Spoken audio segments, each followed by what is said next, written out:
ইয়া আমি কলো চাই আছোঁ দেই কলো মানে হেৰি নহয় দেই মানে বেপাৰী নহয় দেই আমি পূজাৰ কাৰণে আহিছোঁ মানে পূজাৰ নামত মানে কেনেকৈ কলো কাটো কেনেকৈ নাকাটো ৰাইজৰ মানুহবিলাক আপোনালোক গোটেইবিলাকে দেখাই দিম তো আপোনালোকে একদম শেষলৈ চাই দিব মই ভিডিঅ'খন কৰোঁ আৰম্ভ নমস্কাৰ মোৰ নাম ধীৰাজ ৰাভা নমস্কাৰ মোৰ নাম জুলি ৰাভা তো প্ৰথমে সকলোকে গুড মৰ্ণিং জনালোঁ আকৌ আহিলে এটা নতুন ভিডিঅ' লৈ মানে আজি আমাৰ গাঁৱৰ মানে আমি যিটোকে গাঁৱত বসবাস কৰোঁ ন তো আমাৰ গাঁৱৰ মানে পূজা হ'বলৈ গৈ আছে তাৰ কাৰণে আজি পূজাৰ কাৰণেতো কলো চলো কিবা কিবি লাগে নহয় আমাৰ গাঁৱলীয়া মানুহবিলাকে গম পাব নিশ্চয় তো আজি আমাৰ ৰাইজৰ মানুহবিলাকে ওলাই কিনে কলো কাটিব তাকে লৈ অকণমান ভিডিঅ' আগবঢ়াই আছোঁ তো কেনেধৰণৰ হ'ব গৈ আছে ভিডিঅ'খন আপোনালোকে চাই থাকক একদম বাৰে এণ্ডলৈ বা শেষলৈ দেই মোৰ ৱাইফজনীয়ে মানে পূৰা কামত লাগি আছে যিহেতুকে মানে কল চল কাটিলে মানে পূজা পাতল কৰাৰ আগতে কল চল যেতিয়া কাটিব তেতিয়া ঘৰবিলাক কি কৰিব লাগে মুচিব লাগে প্লাষ্টাৰ কৰিব লাগে এনেকৈ মোৰ ৱাইফে মানে গোবৰ আৰু মাটি মিলাই আছে তো ঘৰবিলাক মানে মুচিব যিহেতুকে আজি আমাৰ পূজাৰ কাৰণে কল কাটিব কল তো সেইকাৰণে মানে গোটেই ৰাইজবিলাকে আমাৰ গাঁৱত যিমান আমাৰ পাৰাত যিমান মানুহ আছে সকলোৱে মানে ঘৰ লেপা মোচা কৰিব নিজৰ নিজৰ ঘৰখিনি তাৰপিছত মানে সকলোৱে ওলাই আহিব আমাৰ কাৰ্যালয়ৰ পৰা মানে সকলোৱে ওলাই মানে নিজৰ নিজৰ ভাগৰ কলো কাটি আনিব দেই তো তাকে অকণমান ভিডিঅ' বনাম আপোনালোকে চাই থাকিব তো ইয়া মই দাও চাও লৈ কিনে যাব ওলালোঁ কলো কাটিব তো মই কলো নাকাটিম বাৰু মই গা পা ধোৱা নাইতো মানে দাদা এজনে গা ধুইছে তেখেতক কাটিব দিম তো এইখন গাড়ীতে লৈ আনিম কলোখিনি অকণমান দূৰ হয় ৰাস্তাখিনি তো আমাৰ ৰাজ্যৰ মানুহবিলাক ওলাইছেনে নাই তাতে গৈ আছোঁ মই কাৰ্যালয়ত এতিয়া দেই মই আহিলোঁ গাড়ী চাড়ী গাড়ী খাৰা কৰি থলোঁ আমাৰ চুবিৰ ভাইও আহি পাল কলো কাটিবৰ কাৰণে না চুবিৰ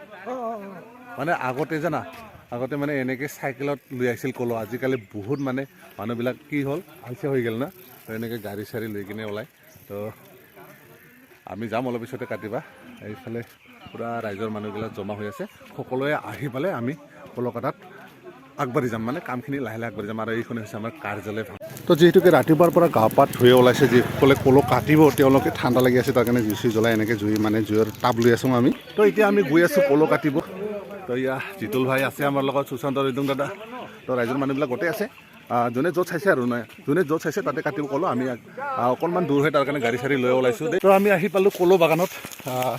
ইয়া আমাৰ ৰাইজৰ মানুহবিলাকো আছে এইয়া কাটিলোঁ কলো পূজাৰ কাৰণে দেই পূজাৰ কাৰণে এনেকৈ কাটি আছোঁ পূজাৰ কাৰণে দেই তো আপোনালোকৰ ফালে কেনেকুৱা নিয়ম জনাই দিব আৰু এইবিলাক পূজা মানে গাঁৱলীয়াত বেছিকৈ চলে মানে আমি গাঁৱলীয়া মানুহবিলাকে বেছিকৈ কৰোঁ এই পূজাখনৰ নাম হৈছে জাগাৰ পূজা বুলি কওঁতে আমি মানে মা কালী পূজা আৰু আমি জাগাৰ পূজা বুলি কওঁ গাঁৱলীয়া মানুহবিলাকে না হয় হয় মানে কাটাৰ পিছত কেনেকৈ আলাব লাগে মানে এইটো দেউৰী ঘৰত গৈ কিনে মানে আলাই থ'ব যিহেতুকে কলটো পুকিলেহে পূজাটো হ'ব দেই ইয়া এনেকৈ আলাই লৈছে তো এইখনে হৈছে কলৰ বাগান আৰু এই পিছফালে চানা একদম পিছফালে ইমান ধুনীয়া ভিউ তো আপোনালোকে কোনোবাই যদি মানে এলবামৰ ৰিল চিল বনাব বিচাৰে মানে ভিডিঅ' চিডিঅ' বনাব বিচাৰে তেতিয়াহ'লে আহি যাব একদম সুন্দৰ পৰিৱেশ ইয়াত চাহ মানে লোকেশ্যনবিলাক বিৰাট ভাল হৈ আছে ভিউবিলাক পূৰা ভাল হৈ আছে তো আপোনালোকে যদি আহিব বিচাৰে আহিব মানে গাঁৱৰ নাম হৈছে মেগাদাম মানে গাঁৱৰ মানে কাষতে আৰু ন মানে বহুত ধুনীয়া সেউজীয়া পৰিৱেশ আৰু কেইদিনমান পিছত বহাগ আহি পাব আৰু যেতিয়া বহাগ আহিব এইবিলাক গোটেইবিলাক একদম সেউজীয়া হৈ যাব মানে গছৰ পাতবিলাক সৰিছে তো তাৰ কাৰণে একদম মানে খালী লাগি আছে তো আপোনালোকে কিবা ভিডিঅ' চিডিঅ' বনাব যদি ইচ্ছা কৰে আহিব একদম ধুনীয়া প্লেচ মাইনা কেইজনীক লগ পালোঁ মানে তেওঁলোকে বোলে মোৰ ভিডিঅ' চাই সৰু মাইনাহঁতে তেওঁলোকৰ লগত চিনাকি কৰি এতিয়া কণমানি ভণ্টিসকল মোৰ ডেন্স চাই বোলে মোৰ ডেন্স চাই নেকি মোলৈ ডেন্স চাই তুমি লাজ কৰিছে আৰু এই বাকী দুজনীটা মানে দৌৰি পলাল মানে কথা পাতিব খুজি আছে মোৰ লগত কিন্তু লাজ কৰি আছে মোৰ ডেন্স চাই মইনা চাই ভাল লাগে না বেয়া লাগে নামটা কি নিহা ৰাভা কোন স্কুলত যাই আছে মেঘালয় মেঘাদাম প্ৰাথমিক বিদ্যালয় আচ্ছা তো বাকী দুজনীয়ে পালালে আৰু মইনাজনীয়ে মানে লাজ নকৰে দেই খুব ভাল লাগিছে দেই ৰ'ব আকৌ এটা বস্তু দেখুৱাই আছোঁ আপোনালোকক মানে কলো কাটি আছিলোঁ তাতে দেখা পালোঁ মানে চাই মানে একদম ভিডিঅ' নবনাকৈ থাকিব নোৱাৰিলোঁ দেই চানা ইমান ডাঙৰ মধু এতিয়াও বোলে মানে ভালকৈ পূৰা ধোৱা নাই মানে এখনো মানে কমলা হৈ আছে চানা ফলগিলা ইমান ডাঙৰকৈ মানে এটা যদি হেৰি কৰে না মোটামুটি ধৰি লওক মানে 4-5জন পৰিয়াল খাব পাৰিব ইমান ডাঙৰ মধু মোটামুটি এটা মধু মোটামুটি 3 কেজি বা 2 কেজি কাষত হ'ব ইমান সৰু গছত ইমান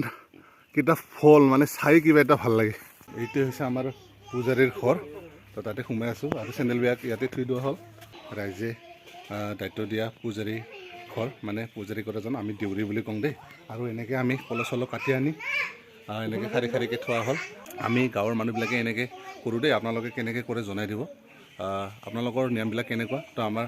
হাতীগাঁৱৰ নিয়মবিলাক বা আমাৰ পূজাৰ নিয়মবিলাক আপোনালোকক আমাৰ জ্ঞাতিৰ নিয়মবিলাক আপোনালোকক দেখুৱাই দিম আকৌ যাব লাগিব কাৰ্যালয়ত তাতে গৈ কিনে অকণমান আলোচনা কৰিব পূজাৰ বিষয়ে বা ভাঙনি টাকা বুলি কওঁতে আমি